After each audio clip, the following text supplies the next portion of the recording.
क्या Donald Trump ने दुनिया को थर्ड वर्ल्ड वॉर के दरवाजे पर लाकर खड़ा कर दिया है? देखिए, इतिहास गवाह है कि बड़े युद्ध कभी भी एक दिन या फिर एक धमाके से नहीं शुरू होते।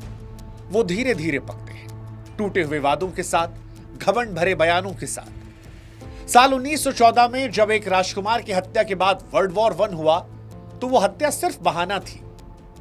साल 1939 में पोलैंड पर हिटलर का हमला ट्रिगर पॉइंट था, लेकिन असल में युद्ध की तैयारियां बहुत पहले शुरू हो गई थी। और आज जनवरी 2026 में वही डरावना खेल एक बार फिर से शुरू हो गया।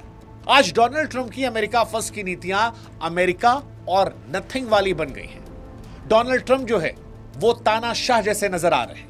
आज अमेरिका का दोस्त वो है जो अमेरिका की जी हुजूरी करे, और दुश्मन वो जो अमेरिका के किसी भी फैसले के खिलाफ जाए या अपने हित के बारे में सोचना शुरू कर दे। और इसीलिए इस साल जो कुछ दुनिया ने देखा वो किसी हॉरर फिल्म के ट्रेलर जैसा है।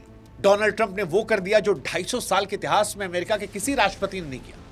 ट्रंप ने खुद को वेनेजुएला का कार्यकारी राष्ट्रपति घोषित कर दिया। और ये वो पॉइंट था जहां पर दुनिया को एहसास हुआ कि अब कानून, कायदा, आजादी, सुरक्षा ये सिर्फ ट्रंप के मूड के आधार पर रह गई है। और इसीलिए आज हमें यह समझना पड़ेगा कि क्या दुनिया जो है वो वर्ल्ड वॉर 3 के मुहाने पर है। और इसको समझने के लिए आपको नए साल का तबाही का कैलेंडर समझना पड़ेगा। Effective and powerful displays of American. शुरुआत के 11 दिन जिन्होंने सब कुछ बदल दिया।